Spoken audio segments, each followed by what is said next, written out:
Flavia, are you okay? I'm fine. Rain. It's raining. You're right. Wasn't it still sunny when we went into the building? And there shouldn't be any active trials today. How strange. Now that I think of it, on the day my father was convicted of murder, it was also raining.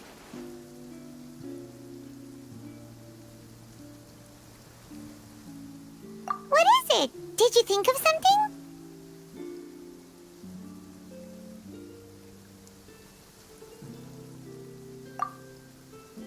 Yeah, he was outside. It was uncovered and the rain could fall there. Why? Do you think the rain could have affected the crime scene? That thought has occurred to us before. We've even expanded the search area to try to account for that, but didn't find anything of value. Oh? Wait. You don't mean... So you're saying that the true murderer could have been turned into water and then got washed away with the rain? Yeah, and if that's what had happened, then no one would have believed your dad, even if he explained what he saw to the authorities.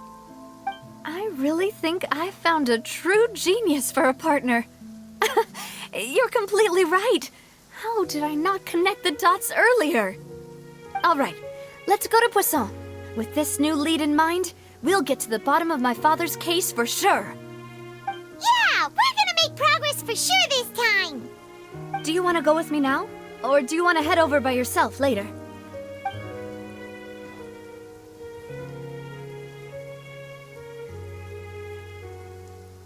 All right, then I'll wait for you at Poisson.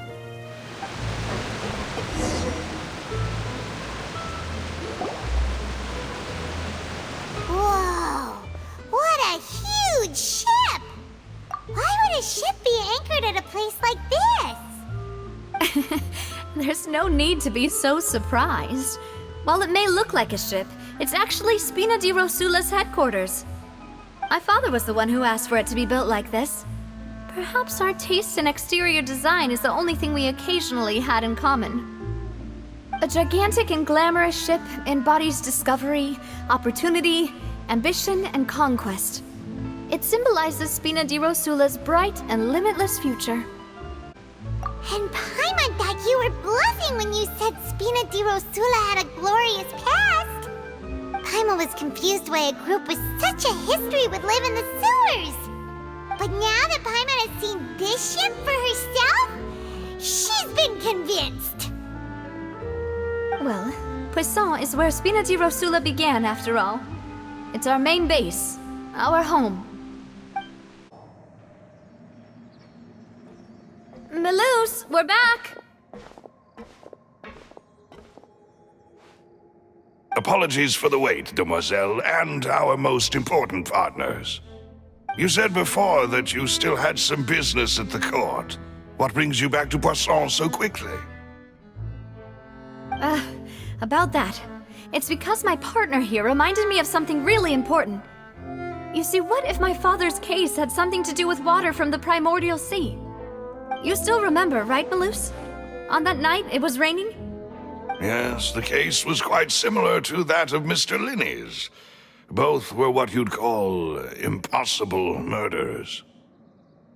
Could you tell us a bit more about what happened before? Yeah, of course. Many years ago, something called synth began to gain popularity in Poisson. At a glance, it was a kind of drink that could excite your mood and produce many pleasant hallucinations. Wait! Didn't that guard guy who turned into water also mention that the primordial water could be used to produce some kind of potion? Yes, he did. Considering what we know now, it's almost certain that synth is created using water from the primordial sea. If you drink synth for an extended amount of time, you'll suffer many side effects, such as losing the ability to focus or control your emotions.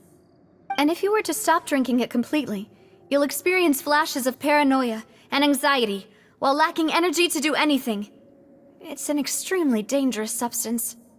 As he oversaw Poisson, my father was compelled to put a stop to synth abuse and called for a complete ban of it.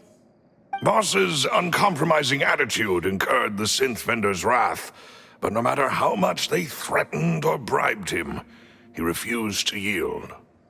Not only that, Boss became determined to find the mastermind behind the synth operation and put an end to the problem once and for all. Yes, but the enemy was very cunning. So he could never get anything out of the dealers, all of whom only sold the stuff and weren't privy to the rest of the operation. Recognizing that, my father decided to contact the dealers in secret and cultivate personal relationships with them. Finally, he was able to convince someone to become his informant. The man's name was Jacques. He felt greatly ashamed about his work after seeing many families destroyed by synth abuse. That night, my father hosted a banquet at his countryside estate. He planned to meet up and exchange information with Jacques over some food. But then, we heard 2 gunshots from the courtyard.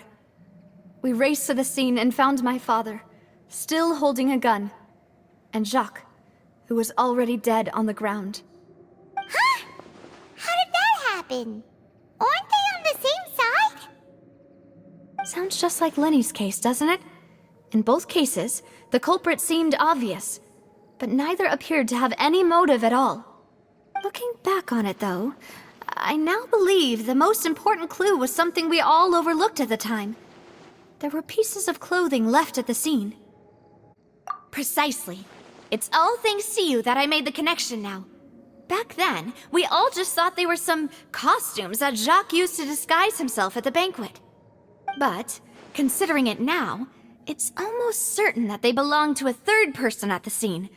With one extra person, we'll also need to reconsider why the 2 shots were fired. You're right. We still don't know what happened. But my intuition tells me that we're on the right track to figuring it all out. I'm finally headed towards the truth. Jacques was an empathetic man who was infinitely remorseful for his past actions. It's unlikely that he turned on Boss with 0 warning.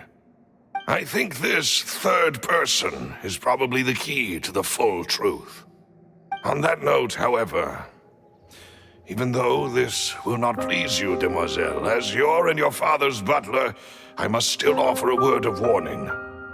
Our opponent is insidious and cruel. They are extremely difficult to deal with, and Boss has already lost his life trying to bring them to justice. Even though Spina de Rosula has lost most of its former glory, Poisson has welcomed a new time of peace, and we have been allowed to live out our lives. There is no need to follow your father's path. It would be both wise and in line with Boss's wishes to step back and give up on the case. If that's indeed what he wished for, then he should have told me that himself. Was I not the closest person to him? And yet, I was the one most kept in the dark. What was the point of him dying without sharing any of the secrets he knew? Did he manage to protect anything in the end? Synth is still here. Callus the Unfaithful is still his epithet. And Spina di Rosula is barely getting by. Nothing has changed. Did he think I'd just accept his meaningless death and live out my life just as meaninglessly? I've never accepted that, ever. Not since that day, and certainly not now. I want to find out the real answer for everyone's sake. For the missing girls, for the victims, and for myself. Navia. This is indeed the best moment to act. Your partner appears to be quite reliable, and more importantly, demoiselle, I think you're also ready to take this on. So you do know something else, Malouse? Yes, I do. In fact, even before that banquet, Boss already knew of the connection between Synth and the serial disappearances case. But what drove all the tensions to the boiling point was the revelation that you, demoiselle, had been selected as the next target to disappear. What? Boss also didn't tell you that he had been diagnosed with a rare illness. The doctors told him that he had no more than 5 years left to live, and the serial disappearances case caused him great anxiety. 5 years was nowhere near enough time to resolve this long-standing conflict, but once he passed away, all the danger would pass on to you. Knowing all of this, he decided to use one final intimidation tactic before his death. He claimed to have already gotten his hands on some key incriminating evidence for the other side, and even told some members of Spina di Rosula about the details. But as long as you remained safe, he would not share the evidence with the public. If something were to happen to you, then he and all those he told would immediately expose all they knew about Synth and the disappeared victims. Right, so nobody would be able to get off scot-free. As we've seen, Boss's tactic has worked.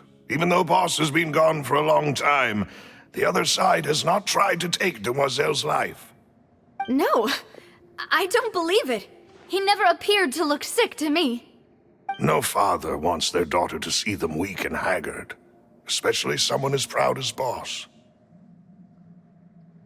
To him, dying in a duel and suffering lasting dishonor as the unfaithful was still far preferable than losing face in front of his daughter.